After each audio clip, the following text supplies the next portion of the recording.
Chopra education YouTube channel पर मैं हर्षय चोपड़ा आपका हार्दिक स्वागत करता हूं। मेरे प्यारे बच्चों, अभी तकरीबन स्टेट का 12th का रिजल्ट आ चुका है और अभी पेरेंट्स अपने बच्चों को लेकर चिंतित हैं कि इनका एडमिशन कहां करवा जाए, कैसे इनकी तैयारी करवाई जाए। तो अगर ऐसे बच्चे जो साइंस बैकग्राउंड से हैं, बायोलॉजी सब्जेक्ट रहा है, नीट की प्रिपरेशन करना चाहते हैं, तो उनको क्या करना चाहिए। काफी सारे स्टूडेंट ऐसे भी होते हैं जो कोचिंग की फीस अफोर्ड नहीं कर पाते हैं, तो उनको क्या करना चाहिए।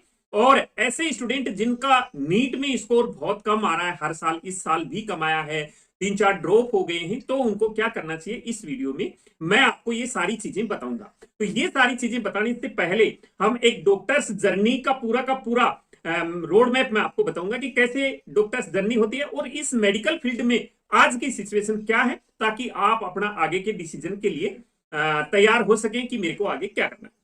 तो डॉक्टर्स जर्नी की पहले हम बात करें तो 12th के बाद में नीट की एग्जाम लगती है और इस नीट के स्कोर के बेस पर एमबीबीएस, बीडीएस और अदर मेडिकल कोर्स में एडमिशन होता है। बात करें यहाँ एमबीबीएस कोर्स की, तो ये 5.5 साल का एमबीबीएस होता है और इसमें 1 साल की इंटर्नशिप इंक्लूड है। 5.5 साल का कोर्स करने के बाद में स्टूडेंट काफी अपने स्टेट में एमओ ज्वाइन कर लेते हैं, कोई यूपीएससी ज्वाइन कर लेता है, कोई आर्मी ज्वाइन कर लेता है, कोई जेआर ज्वाइन कर लेता है।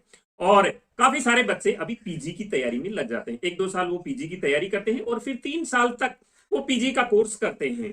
पीजी का जो कोर्स करते हैं उसमें एमडी और एमसीएच कोर्स होता है, यानी कि सर्जरी और मेडिसिन का कोर्स होता है। ये 3 साल कोर्स करने के बाद में उनकी पीजी कंप्लीट होने के बाद वो डॉक्टर्स के साथ में एमडी या एमएस लगा सकते हैं।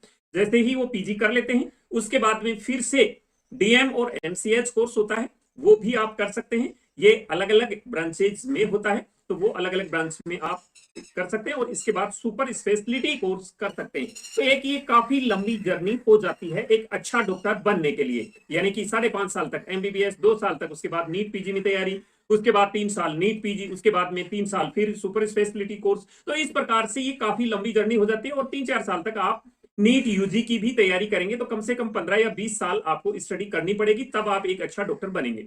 अब ये तो रही आपकी जर्नी कि इतना करने के बाद में आप अच्छा डॉक्टर बन पाएंगे। उसके बाद आज की सिचुएशन मेडिकल की ये है कि जैसे ही बच्चा एमबीबीएस कर लेता है उसके बाद में उसको पीजी करना जरूरी हो गया है आजकल, क्योंकि स्टेट में जो एमओ की वैकेंसी निकलती है वो नए के बराबर निकलती है, चाहे किसी भी स्टेट में ले लो। बाकी यूपीएससी की वैकेंसी भी बहुत कम निकलती है। इसके बाद में और ईएसआईसी वगैरह बाकी सारे डिपार्टमेंट हैं, जैसे आर्मी वगैरह है, इनमें बहुत कम वैकेंसियां निकलती हैं, इसलिए पीजी करना जरूरी हो जाता है। अब पीजी का जो सफर है वो भी नीट यूजी की एग्जाम की तरह ही है, यानी कि जितना आप नीट यूजी में मेहनत करते हैं, नीट पीजी में उसके लिए काफी ज्यादा मेहनत करनी पड़ती है।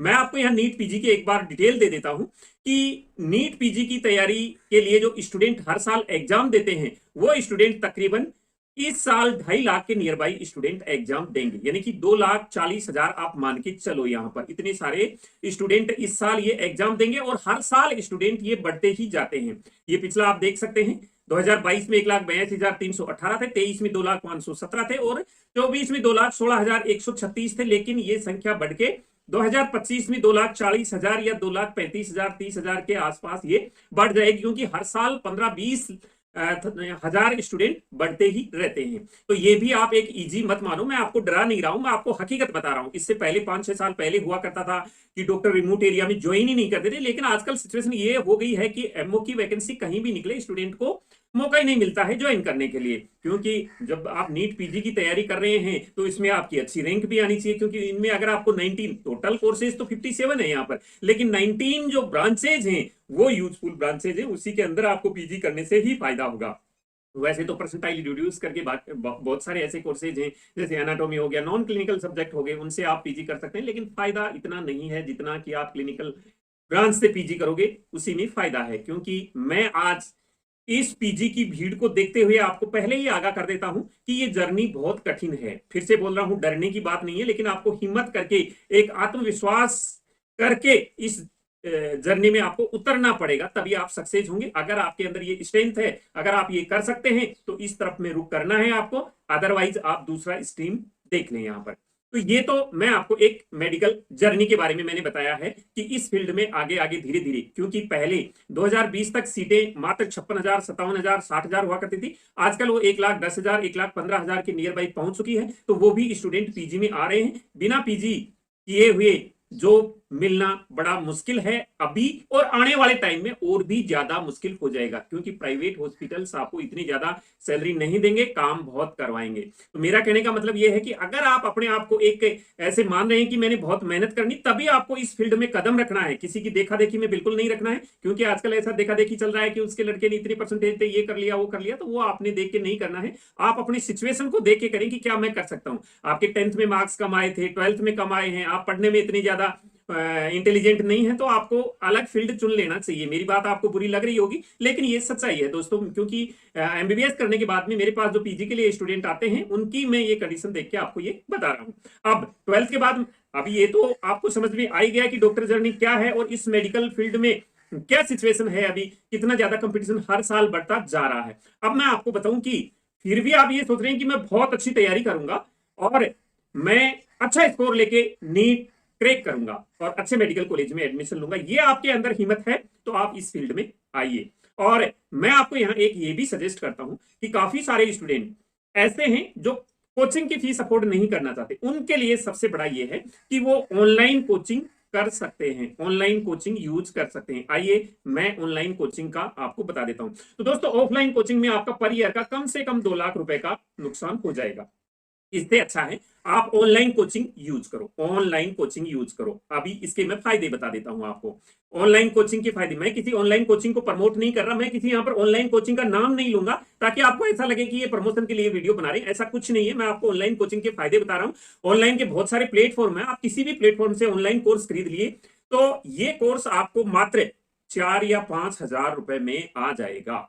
ये जो कोर्स है ये आपका 4 या 5 हजार रुपए में 1 साल का कोर्स आ जाएगा। इसमें अच्छे अच्छे टीचर पढ़ाते हैं, जिस टीचर का आपको समझ में आए उस टीचर का आप कोर्स ले सकते हैं, डेमो क्लास ले सकते हैं पहले। इसके बाद में सबसे दूसरा बड़ा फायदा यह है कि आप इसमें घर रह के पढ़ाई कर सकते हैं। आप इसमें घर रह के पढ़ाई कर सकते हैं। घर में आपको क्या फायदा है, एक तो पेरेंट्स का आपके पास में सपोर्ट रहेगा, एक खाने पीने के लिए आपको सबसे बड़ा फायदा रहेगा यहां पर। तो ये आप घर बैठे बैठे ही नीट की तैयारी कर सकते हैं 12th के बाद में। दूसरा, आपका जो खर्चा है वो खर्चा बिल्कुल कम हो जाएगा। यहां पर खर्चा कम कैसे हो जाएगा, देखो 4-5 हजार रुपए आपके कोर्स के लगेंगे, आप एक 10-12 हजार रुपए का एक टेबलेट खरीद लीजिए, 10-12 हजार रुपए का एक टेबलेट खरीद लीजिए और उस टेबलेट में इंटरनेट कनेक्शन आजकल सभी के पास होता है, ये मोबाइल से वो चल जाता है। तो आपका खर्चा टोटल कितना पड़ा साल का,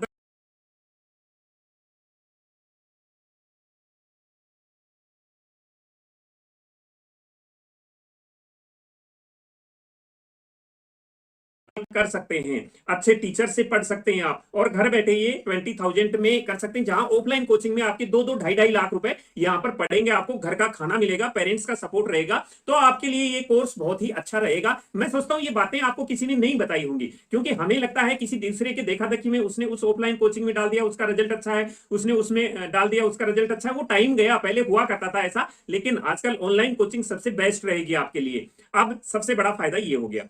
दूसरा, और मैं आप पेरेंट्स के लिए बताऊंगा आपको, बच्चे 12th क्लास पास करने के बाद में जब सिटी में जाते हैं तो वहां भटक जाते हैं बच्चे, ये मैंने अमूमन देखा है, बच्चे भटक जाते हैं। तो वो आप एक उनका जो कनेक्शन दे पाएंगे घर में, वो सबसे बड़ा फायदा होगा आपका। क्योंकि सिटी में जाके बच्चे, क्या होता है इसमें, ये पढ़ाई ऐसी है, बच्चा क्लास में पढ़ लेता है, उसके बाद रूम पर आता है, आजकल मोबाइल सभी के पास हो गए, रील वाला सिस्टम हो गया, मैं 5 मिनट देख लेता हूं, वो 5 मिनट होते होते वो 1-2 घंटे तक रील ही देखते जाता है, वो पढ़ाई में मन करता नहीं है। बाद में कोर्स का बोझ इतना आ जाता है, फिर बाद में आप जानते ही हैं क्या होता है, ये हकीकत है। हम सब अपने बच्चों को ये मानते हैं कि मेरा बेटा ऐसा नहीं हो सकता, लेकिन वो समय के हालात उस बेटे को ऐसा बना देते हैं कि वो बेटा मजबूर हो जाता है, इस पढ़ाई से पीछे पीछे वो हटता जाता है। शुरू शुरू में उसका जोश होता है और उसके बाद में धीरे धीरे वो पढ़ाई से हटता जाता है। तो ये एक सबसे बड़ी समस्या है। दूसरी बात, मैंने कोचिंग्स में पढ़ाया भी है, कोचिंग्स में जब बच्चा आपका बाकी बच्चों के साथ में पढ़ेगा, तो अगर 100 की क्लास होती है तो उसमें 10 बच्चे ही ऐसे होते हैं जो पढ़ने वाले होते हैं, जो 90 बच्चे होते हैं वो पढ़ने वालों को भी पढ़ने नहीं देते। क्लास में ऐसा होता है, टीचर पढ़ा रहा होता है, टीचर को मतलब नहीं होता है किसी, ये हकीकत है ये बातें। इसके बाद में क्या होता है कि जैसे ही स्टूडेंट घर आता है, घर में उसको खाने पीने की प्रॉब्लम होती है, हॉस्टल में रहता है तो हॉस्टल में वो एक ऊब सा जाता है, तो घर का माहौल उसको जितना अच्छा मिलेगा वो जोश बना का बना रहेगा, जो उसके पहले जोश है कि मैं डॉक्टर बनूंगा। तो ये बहुत सारे फायदे हैं आपको घर में बच्चे रह के पढ़ाने के, ये सारे फायदे हैं। क्योंकि मैंने मेरी बेटी को घर में रह के ही पढ़ाया है 2 साल तक और उसका सिलेक्शन हो गया है, तो मैं अपना एग्जाम्पल देके ही आपको बता रहा हूं कि आप भी ऐसा कर सकते हैं। क्योंकि आप 1 साल के 2-2.5 लाख रुपए खर्च करेंगे, उसका नतीजा जब बच्चा घर में पढ़ रहा है उससे अच्छा नहीं निकलेगा तो क्या मतलब रहा है उस कोर्स का आपको ऑफलाइन कोचिंग में भेजने का। मेरी बात आपको अगर अच्छी लगे तो ये आप एक बार अपना के रख लेना, क्योंकि एक बच्चा अगर आप ऑफलाइन कोचिंग में भेज रहे हैं उससे अच्छा बेहतर अपने घर में कर रहा है। अगर बच्चे में जुनून है तो बच्चा घर में भी करेगा, उससे अच्छा करेगा, ऑफलाइन कोचिंग से भी अच्छा करेगा वो। लेकिन उसको एक बार मौका तो दीजिए, आप उसको एक बार उसके ऊपर आप ध्यान तो दीजिए। आप पैसे खर्च करके किसी कोचिंग के हवाले बच्चे को छोड़ के आते हैं, वो बच्चा वहां हॉस्टल में रह के क्या पढ़ाई कर रहा है क्या नहीं कर रहा है वो आपकी आंखों से दूर है। और मैं तो बच्चों के बीच में ही रहता हूं, मेरे को तो पता है कि बच्चे किस प्रकार से कैसे कैसे टर्न चेंज करते हैं, पहले उनमें जोश होता है बाद में ये पढ़ाई से कैसे मुख मोड़ते हैं। तो ये इस प्रकार से आप यहाँ ऑनलाइन कोचिंग यूज कर सकते हैं, आपको बहुत फायदे होंगे। और भी बहुत फायदे हैं, मैं इस वीडियो में नहीं बता सकता क्योंकि ये वीडियो काफी लंबा हो जाएगा। अब मैंने आपको बता दिया कि 12th के बाद मेडिकल कोर्स कब करना चाहिए आपको। अगर आपके बच्चे का परफॉर्मेंस ऐसा है कि वो कर सकता है, जैसे अच्छी परसेंटेज आ रही है, एक बच्चा जैसे आप खुद ही भी मान रहे हैं कि 10th में भी उसके अच्छे परसेंटेज नहीं आए, 12th में भी अच्छे परसेंटेज नहीं आए, और नीट का कंपटीशन इतना ज्यादा है कि बहुत सी मेहनत करनी पड़ती है, ऐसे पेपर आ रहे हैं, कट ऑफ इतनी जा रही है, तो वो आगे नहीं कर पाएगा, तो उसको नीट में धकेलना उचित नहीं होगा आपका। किसी की देखा देखी, मैं फिर बोल रहा हूं, किसी की देखा देखी में, किसी की सुनाई सुनाई बातों में नहीं करना है। टाइम बदल गया है, आज से 3 साल पहले का टाइम कुछ और था, अभी कुछ और हो गया है। तो आप अगर करवाना ही चाह रहे हैं तो ऑनलाइन करवा लो। अगर बच्चा ऑफलाइन में सक्सेस हो रहा है तो ऑनलाइन में उससे ज्यादा ही सक्सेस होगा यहाँ पर। अब मैं बताऊं, नीट में ऐसे बच्चे जो हर साल उनका स्कोर कम आ रहा है फिर भी नीट में लगे हुए हैं, जैसे कि अब की बार भी उनका 300 से कम आया है, हर साल 400 500 300 इसी के आसपास आता रहता है, फिर भी लगे रहते हैं। 4-5 साल हो गए ऑफलाइन कोचिंग में पढ़ रहे हैं, पैसे की बर्बादी हो रही है। तो उन बच्चों को मैं ये सलाह देना चाहता हूं कि उन बच्चों को नीट छोड़ के अन्य कोर्स में एडमिशन ले लेना चाहिए, या फिर नीट में भी ऐसे बहुत से मेडिकल कोर्सेज हैं उनमें एडमिशन लेना चाहिए, जैसे फार्मेसी वगैरह है, और भी बीएससी नर्सिंग है, एम्स बीएससी नर्सिंग है, तो उन कोर्सेज में एडमिशन ले लेना चाहिए। नीट के पीछे नहीं भगना चाहिए इतना ज्यादा, अगर हो गया आप नहीं कर पा रहे, क्योंकि हमें एक ऐसा लालच हो जाता है। लालच इसलिए हो जाता है कि बच्चे जब एग्जाम देके आते हैं, घर जाके उस पेपर को देखते हैं, तो वो सोचते हैं ये गलतियां मैंने ये कर दी है, ये अगली बार नहीं करूंगा, मेरा अगली बार अच्छा स्कोर आ जाएगा। फिर वो तो एग्जाम है, एग्जाम हॉल में तो गलतियां होती ही होती हैं। तो ये सारी चीजें देख के स्टूडेंट एक ही नीट के पीछे लगा जाता है। अब मैं आपको एक चीज और बताऊं, आप मेरी बातें, जो आदमी सच बोलता है उसकी बात कभी मानी नहीं जाती है। मैं भी ऐसे ही करता हूं, नहीं मानते हैं हम सच बात। जब तक आदमी को खुद को नहीं ठोकर लगती तब तक वो संभलता नहीं है। लेकिन हमने तो इतने लोगों को ठोकर खाए हुए, उनको संभलते देखा है, ठोकर खाते देखा है, उनको हमने समझाया है, नहीं माने, बाद में हमारे से ये भी कहा है कि आप जो पहले बोल रहे थे बिल्कुल सही है। तो उसके अकॉर्डिंग मैं आपको ये बता रहा हूं कि अगर आपके 4 या 5 चांस हो गए, नीट में आपका होने के चांसेस नहीं लग रहे हैं, तो छोड़ दीजिए इस फील्ड में। क्योंकि पहले का टाइम होता था 7-8 साल में नीट करके उसके बाद में एमओ की ज्वाइन, एमबीबीएस करके ये सब कर लिया करते थे। एमबीबीएस से काम चल जाता था, लेकिन आजकल डीएम एमसीएस से काम नहीं चलता है, उसके बगैर, पीजी के बगैर काम नहीं चलता है। तो आपकी ये जो 15-20 साल की जर्नी है और आपने 5-6 साल उसमें तैयारी की है, तो 20-25 साल आपके ये लग जाएंगे। तो आज की जो डेट को देखते हुए ऐसा लग रहा है कि हमारे पास में आगे लाइफ बचेगी कहाँ। आगे जिस लाइफ के लिए हम इतना सारा सब कुछ कर रहे हैं, आगे जीने के लिए लाइफ बचेगी कहाँ। आजकल तो वैसे ही लोगों की लाइफ कम होती जा रही है। चोरी, मैं आपको ये वर्ड नहीं बोलना चाह रहा था, लेकिन एक बात है, सच्चाई जो है वो तो सामने लाना जरूरी होता ही है। चलो, ये मैंने आपको बता दिया है। फिर भी आपको अच्छा लगे तो इस वीडियो को लाइक कर देना। अगर आपको मेरी बात अच्छी नहीं लगे तो इसको डिसलाइक जरूर करना, ताकि मैं ये सोचूं कि ये वीडियो मेरा अच्छा नहीं लगा है लोगों को। इस प्रकार के वीडियोस मेरे को नहीं बनाने चाहिए, क्योंकि मैंने ऐसे वीडियोस पहले भी बनाए हैं, लोगों को सलाह भी दी है, सारा सब कुछ किया है, लेकिन लोगों ने वो अपने एक, वो ये मैं बता, जब तक ठोकर नहीं लगती है आदमी को तब तक समझ में नहीं आता है। अब मैं आपको बता दूं कि अगर आपका स्कोर ठीक है और इस बार आप एडमिशन लेना ही चाहते हैं, तो आप हमारी बुक की सहायता ले सकते हैं। आइए मैं आपको हमारी बुक के बारे में बता देता हूं। इसमें 3 प्रकार की बुक हैं। सबसे पहले एमसीसी के द्वारा जो काउंसलिंग करवाई जाती है उसके बारे में ये बुक है। एमसीसी के द्वारा 15% ऑल इंडिया कोटा के तहत काउंसलिंग करवाई जाती है, जिसमें 15% ऑल इंडिया कोटा आता है, एम्स, जिपमर, इसके बाद में डीयू आईपी कोटा आता है, दिल्ली यूनिवर्सिटी का, और आईपी का डीम्ड यूनिवर्सिटी की काउंसलिंग होती है, ईएसआईसी की काउंसलिंग होती है, ये एमबीबीएस, बीडीएस, बीएससी नर्सिंग के लिए काउंसलिंग होती है। तो इसकी एक बुक है। इसके बाद स्टेट कोटा में सभी स्टेट्स की बुक अवेलेबल है, जिसमें सारे स्टेट की काउंसलिंग के बारे में इंफॉर्मेशन दी गई है। ये सारी बुक्स लेटेस्ट हैं। इसके बाद आयुष की बीएमएस, बीएचएमएस, बीयूएमएस, बीएसएमएस और वेटनरी की बुक भी अवेलेबल है। तो इनको आप इस लिंक से आप डाउनलोड कर सकते हैं इन बुक्स को, और काउंसलिंग में हेल्प ले सकते हैं, और इन बुक्स की हेल्प से आप अपना ड्रीम कॉलेज पा सकते हैं। अगर आपका स्कोर उस कॉलेज के अकॉर्डिंग है, तो आप चेक कर सकते हैं आपके रैंक पर कौन सी कॉलेज मिल जाएगी।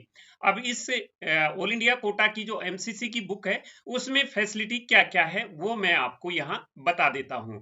इसमें ऑल इंडिया कोटा की काउंसलिंग के बारे में बताया गया है, ओपन कोटा की काउंसलिंग के बारे में बताया गया है, बीएससी नर्सिंग की काउंसलिंग के बारे में समझाया गया है। इसमें एम्स, जिपमर, एएफएमसी के बारे में भी समझाया गया है और डीयूआईपी कोटा के बारे में डिटेल में दिया गया है। सेंट्रल यूनिवर्सिटी जो बीएचयू, एएमयू, डीयू हैं इनके बारे में समझाया गया है। ईएसआईसी के बारे में पूरी जानकारी है, डीम्ड के बारे में पूरी जानकारी है और सेंट्रल पूल कोटा के बारे में भी पूरी जानकारी है।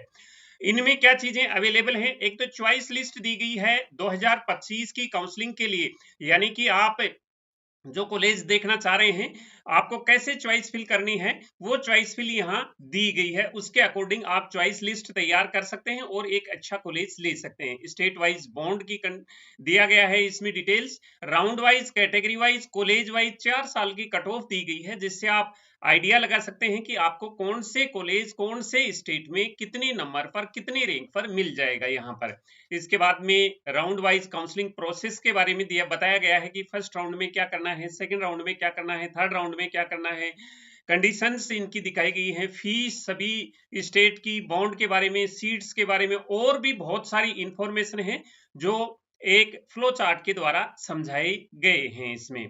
तो ये इसमें अवेलेबल है। इसमें अब चॉइस लिस्ट किस प्रकार से दी गई है, इसमें प्रायोरिटी नंबर दिया गया है, 1 नंबर पर ये कॉलेज फिल करना है, 2 नंबर पर ये, 3 नंबर पर ये, इसके साथ स्टेट, स्टेब्लिश ईयर, फीस क्या है उसकी, किन किन बातों का ध्यान रखना है चॉइस फिलिंग के दौरान, सीट कौन कौन से कॉलेज में कितनी सीटें हैं कैटेगरी वाइज। इसके बाद में इसमें round wise cut of the गई है, कौन से स्टेट में कौन सा कॉलेज कौन से स्टेब्लिश ईयर में स्टेब्लिश हुआ है, फीस कितनी है, फर्स्ट राउंड में उसकी कट ऑफ क्या थी, सेकंड राउंड में कट ऑफ क्या थी, थर्ड राउंड में स्टे स्पेशल स्टे में क्या कट ऑफ थी। ये 4 साल की कट ऑफ दी गई है और category wise cut of the गई है। इसमें एम्स, जिपमर, इन सब के बारे में अलग अलग समझाया गया है। डिम्ड का फीस स्ट्रक्चर दिया गया है हर एक डिम्ड के बारे में और कट ऑफ भी राउंड वाइज डिम्ड के बारे में भी दी गई है। 2024 की cut off central pool quota के लिए भी दी गई है। यहाँ सेंट्रल पूल कोटा में कौन सी प्रायोरिटी में, डिफेंस में है या फिर पैरामिलिट्री फोर्स में, सेंट्रल पूल कोटा के बारे में भी समझाया गया है। काउंसलिंग प्रोसेस के बारे में समझाया है, फर्स्ट राउंड में क्या करना है, सेकंड राउंड में क्या करना है। ऐसे ही स्टेट कोटा की बुक में ये सारी फैसिलिटी अवेलेबल है। एमबीबीएस, बीडीएस के लिए इसमें सभी स्टेट की इंफॉर्मेशन दी गई है स्टेट वाइज। जैसे कि एक स्टेट का एग्जांपल ले लेते हैं राजस्थान का, तो उसकी कट ऑफ दी गई है, सारे स्टेट्स की सीट मैट्रिक्स दी गई है। इसके बाद में उसमें आप एडमिशन कैसे ले सकते हैं, क्योंकि अलग अलग स्टेट का अलग अलग काउंसलिंग प्रोसीजर है वो समझाया है, डॉक्यूमेंट्स क्या क्या रिक्वायरमेंट है वो यहाँ पर समझाया गया है। और इसमें 3 साल की प्रीवियस ईयर की कट ऑफ भी दी गई है, जिससे आप आइडिया लगा सकते हैं कि आपको कौन सा कॉलेज मिल सकता है।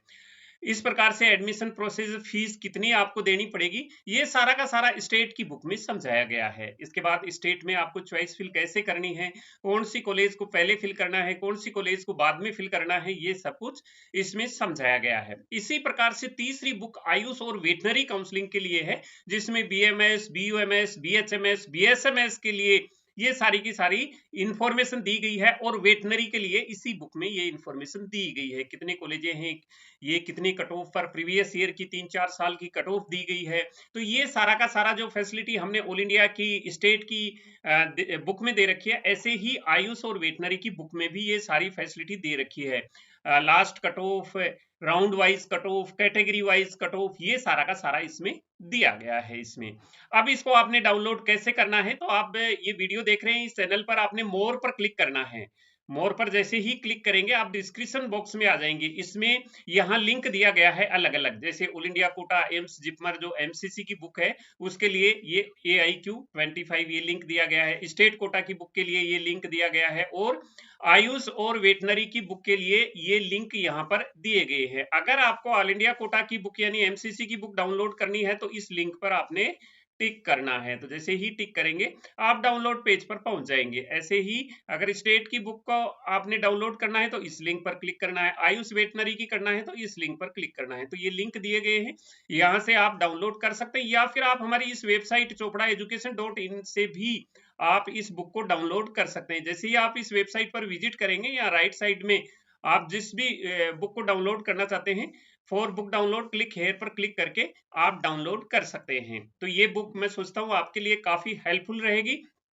तो काउंसलिंग के टाइम में हम आपको टाइम टू टाइम इन्फॉर्म करते रहेंगे। अगर आप हमारे पेड काउंसलिंग लेना चाहते हैं तो हमसे संपर्क कर सकते हैं। आप जैसे ही बुक डाउनलोड करेंगे, आप बुक डाउनलोड करते समय जो मोबाइल नंबर देंगे उस मोबाइल नंबर पर हम आपसे संपर्क कर लेंगे। तो मिलेंगे नई अपडेट के साथ, नए वीडियो में आपसे फिर से मुलाकात होगी। तब तक मैं हर्षाई चोपड़ा आपसे लेता हूं विदा। जय हिंद।